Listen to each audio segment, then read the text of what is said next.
North American market, the UN says cocaine is typically transported from Colombia by sea to either Mexico or Central America. From there, it's transported by land to the United States and to Canada. The UN says coke is trafficked to Europe mostly by sea, often in container shipments. Well, our next guest spent 5 years infiltrating an international drug cartel as an undercover agent for the DEA. He thinks the arrests of Barrera and other key criminals in the past couple of weeks show that the war on drugs is finally working. Robert Mazur joins me now by phone. We're not able to show his face because of death threats from the drug cartels he's helped bring down. You work specifically on the Colombian story and indeed the Colombian pipeline. How significant is this arrest of Barrera today? Well, this arrest and arrests like it of what I would consider to be the heads of the snakes is really pivotal in the international cooperative effort to try to have a major effect on these narco-terrorist organizations. Without a free and open and cooperative relationship between many nations, with the U.S. in the military and the intelligence community and the law enforcement community, these types of operations will not succeed, and we will not be able to get the people involved in command and control. That's the key, disrupting command and control, because these people in the leadership positions are attempting to undermine democracies, the institutions within democracies like law enforcement, military, judicial and legislative systems, and taking out a person at the top. It's the whole mechanism. And Robert, that was your job, to disrupt these hierarchies. You spent 5 years undercover infiltrating the criminal hierarchy of Colombia's drug cartels. Just briefly describe what you did during that time. During that time frame, over a period of 2 years, with the help of a few informants, and after putting together a completely new verifiable identity, I was embedded in real businesses, an investment company, mortgage brokerage business, air charter service, jewelry chain, and even a brokerage firm with a seat on the New York Stock Exchange. And I was presented as a mob-connected money launderer out of New York.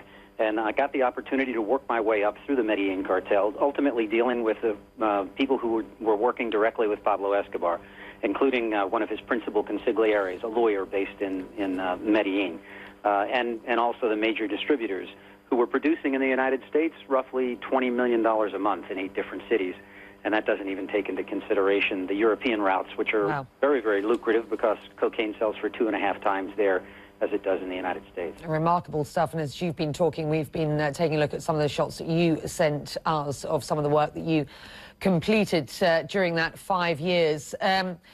So far as the war on drugs is concerned, it's interested me that whilst over the past couple of days we've seen these significant arrests, and therefore one assumes some progress in the war on drugs, this is at a time that many of the Latin American presidents and leaders have decided it may not be worth waging this war anymore. Prohibition is no good, they say. Legalization is the way forward. Are we making some significant progress at this point? I think we are making some very significant progress in the last few years. There are many cases similar to the arrest that you announced today. One that your listeners should look for, the last name is Juma, J-O-U-M-A-A. He was a Lebanese-Colombian businessman who was working in conjunction with not just the Mexican cartel and the Colombian cartel, but factions of Hezbollah, and moving throughout the globe huge amounts of drugs and money for the cartels. It's important to note that, I think, that in order to have an effect, we've got to go after command and control. And I get the privilege of working with some of the fine young men and women who are part of the Drug Enforcement Administration, especially their Special Operations Division. And they are working very closely with military and law enforcement, not just in the United and intelligence community, not just in the U.S., but in many different nations. We haven't had this kind of global cooperation in years prior, and it's getting better all the time. So I can't embrace the idea of crack cocaine and methamphetamine being a drug that we would condone to be legally marketed through our communities. To me, those drugs are far too powerful to capture the mind and the heart of individuals. We need to do more in the way of education before we ever want to consider legalization, I think. The thoughts tonight of Robert Mazur, who's a former DEA DEA undercover agent and author of The Infiltrator, My Secret Life Inside the Dirty Banks Behind Pablo Escobar's Medellin cartel, talking to you tonight here on the show. Fascinating, sir. Thank you for joining us.